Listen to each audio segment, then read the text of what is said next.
When I was first looking and knew I needed to create a way for women because I couldn't find one out there that was painless, fast, and stuck, and replaced the things so they didn't revert, so didn't regenerate back, because that's what most people were telling me was happening. I had a natural wake-up call, which is a whole other story, which the conditions and elements are built into Creatrix. Me having that actual lived experience of what they call, what do they call it? They call it embodiment awakening, which I had, right? Where, yeah, anyway, I was in a little time warp moment, and people have these moments. Some causes PTSD, and for some people it causes this like awakening if the trauma's been going on for a while, and they're like, holy shit. And ironically, how it works is it totally re-identifies you. And it was that I had, and that's the way I broke my cycle, of the abuse and all this, so weak and tiny that, obviously I had insecurities that, that was all I thought I was worth, etc. However,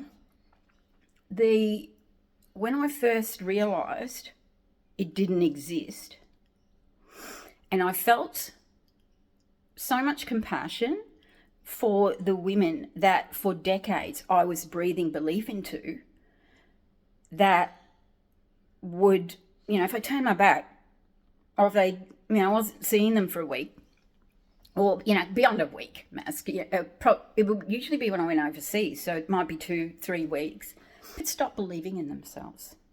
And it wasn't until one woman, she was actually really amazing, but she didn't know it, you see. And she said to me, do you know why I've stayed for 3 years? She said, because of your belief in me, I didn't want to let you down. Wow. So all the personal development, all the techniques, all the best books, all the modalities and everything, it was really a thing. And then she left. And because of her emotional suffering with that, when she told me that she didn't see herself the way I saw her, I sent her flowers. I said, darling, it is best that you go, because I don't want you doing anything for me. I want you to see yourself through my eyes, or through the eyes of anyone who bloody knew her. When I had my awakening, because it was like a natural one, it just happened, right? Like no therapy. Do you know I had so many PTSD events that nightmares could be so different, but they were to some event that had happened to me, because I did so many as an adult, as a child, as a small child, my whole life really. It would just always something going on.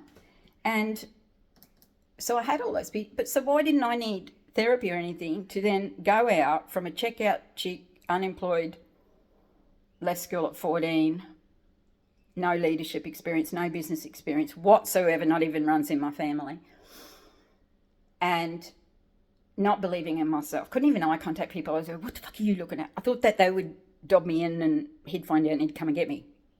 So I'd got to a stage where I couldn't even eye contact people. So I had to sort of learn to do that again. Even wear shoes. Yeah, I was always barefoot because I wasn't worth anything. Kids were always well dressed. But anyway, so how did I then change? It wasn't easy. I still had to go and learn, sit outside Coles in the shopping centre, drop the kids off, and I'd sit at the thing and I'd watch how people interact. And I'm like, wow, they smile at each other and actually say back hello. So I'd go and do that. I'd walk past people and say hello and notice I didn't feel bad after it, whereas before, terrified.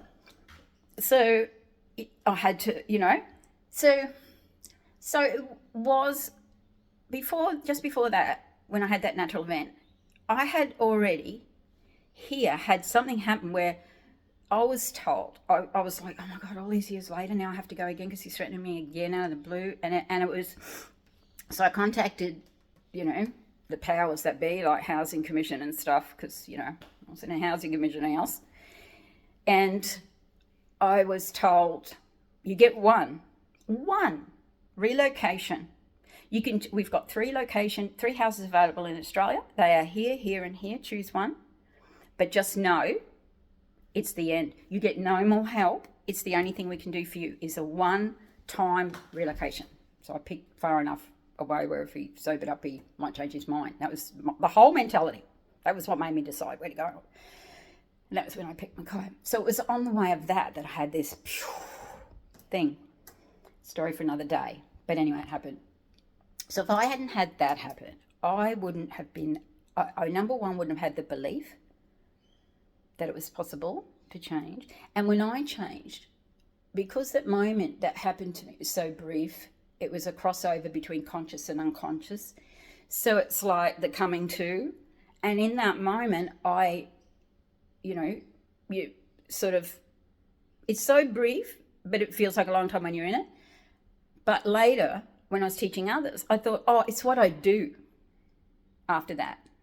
So that's what I need to teach them. What I actually did. No, the whole decision and rewrite of my identity happened in a moment before all my beliefs came back into my body to full consciousness. And then they couldn't have come all back in as they were. So they must have had to come in and then fit back in with this identity that wasn't really confident, but it was determination, like nothing can move this. I went from impossible to I'm going to make this happen no matter what it takes, whatever happens to me, I don't care. I'm going to get through it, and I'm going to push, and I'm going to keep going, and I'm going to make something's going to happen. There were fetal position moments after that. But why didn't I need any therapy? Why was it when I was told there was no support at all that I helped myself?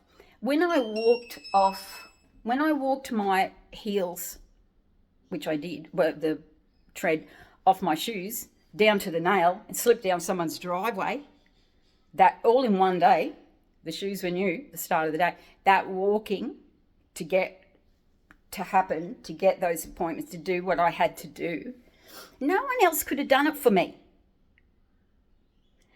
My little question is, be careful you're not enabling people to stay there and never have that self-motivation because no one could have walked in those shoes that day. It required this person.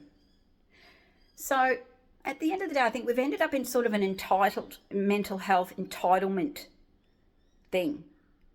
You know, even just defining mental health care. Mental means above the head. Well, guess what? It's never going to work, is it? It's not a whole body experience. Health, to what blueprint? It's a big, strong male on the symbol, right? So that's what we need, isn't it? Health for that. And then care means ongoing. Can a pep talk, a shock pep talk, be good therapy then? I'm not going to say much about that because some of you are getting, it's mean. Well, guess what? If it wasn't done to me like this, the only help you get is the last help you get. Go make the best of it. What are you going to do? If that never happened, I don't even know the natural wake-up call I had would have happened. And guess what? I'd still be destitute. God knows who I'd be with because I just believed I was a chewing gum under shoes. You know, I'm saying, could the whole sympathy model, do we see mental health playing out, trauma, do we pussyfoot so fucking much for so long that the opposite is seen to be mean, but it's actually what they're waiting for and need most? Oh my God, as you naughty girl. But I am challenging that. The pep talk of the masculine. No, we've given you all of these opportunities. What have you done with them? Not that they had given me any, before that. But it was that. And that strength of, fuck you, I will then. I'll turn my life around. Fuck you, I'll bloody show you. That. So what works is it simpler than we think? Are we going in the right direction? Are we, it's only okay to be poor and not okay at the moment if you want to be liked. If you're fine, I'm fucking dandy, man, and I'm confident, look out. Oh, you not humble, look at you. And the other one is, shit. Oh, if you got money, look out. No. So it's not, but deep down, the inner conflict is, I want wealth. How do you get it if you hate and the people who have it? Why would you be given it? Why would you? A part of you is split, but your unconscious mind job to look after you. It's never going to make you a CUNT. It's not going to make you be what you think people with money are. So your money beliefs and blocks are not yours about yourself. They're about how you see others. That's what you need to work on. And is it all as hard as you think? Do you need a pep talk more than you need anything? Do you need to claim your power? Do you need to claim your power for choice?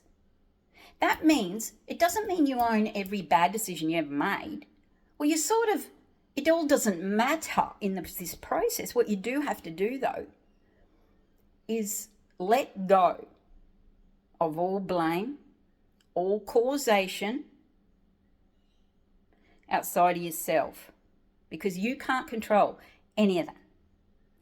If you give yourself the power of causation, you claim every little choice, you come into this, I tell you what, the power of choice. The power to get up, go and get those shoes, borrowed money, by the way, from a thing that fell through. But I had the shoes, didn't I? So I walked in them.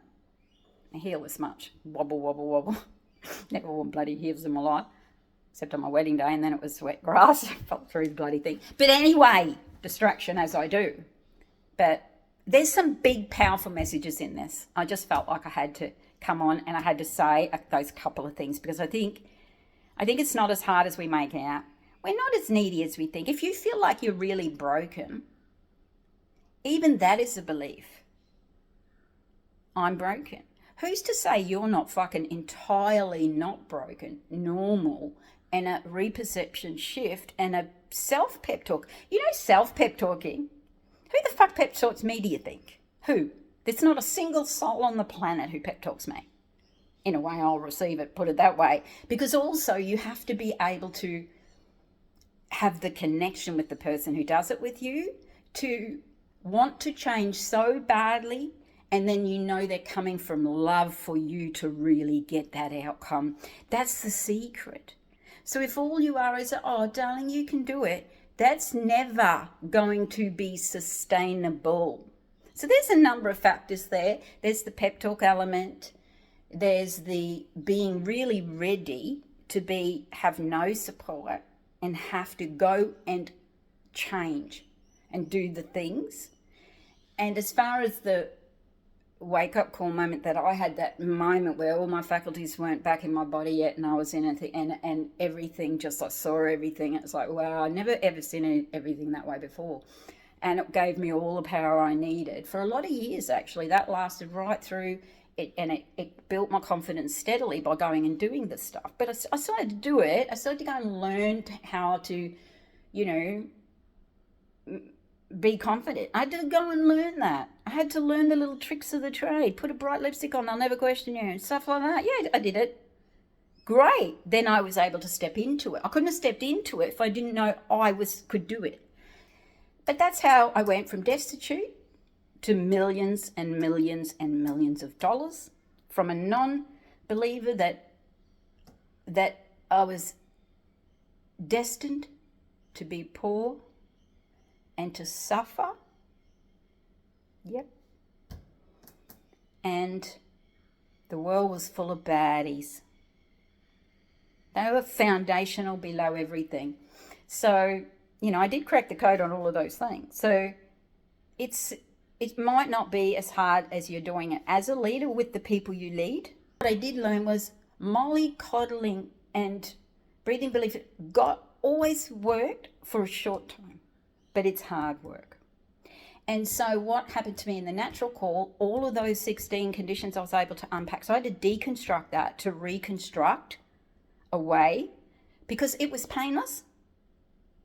Time stood still, it was beautiful. It overwrote the programs. It gave me wisdom and learning to replace the old. It gave me the determination. It gave me strength. It got to know possibility versus impossibility.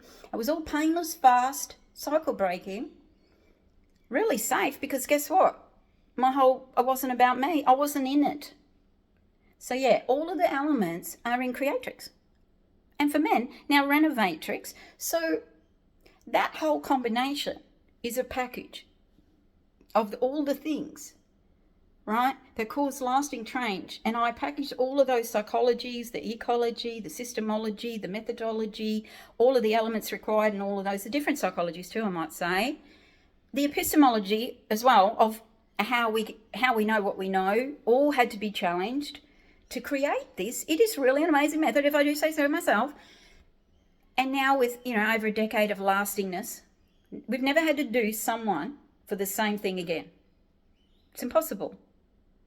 Because we've replaced everything, we've done the whole body, the whole system has been addressed, soul, body, mind, all of the stuff. So I wanted to challenge your thinking today. I hope you got something big out of that. Share it if you think you know anyone that needs to really hear this stuff.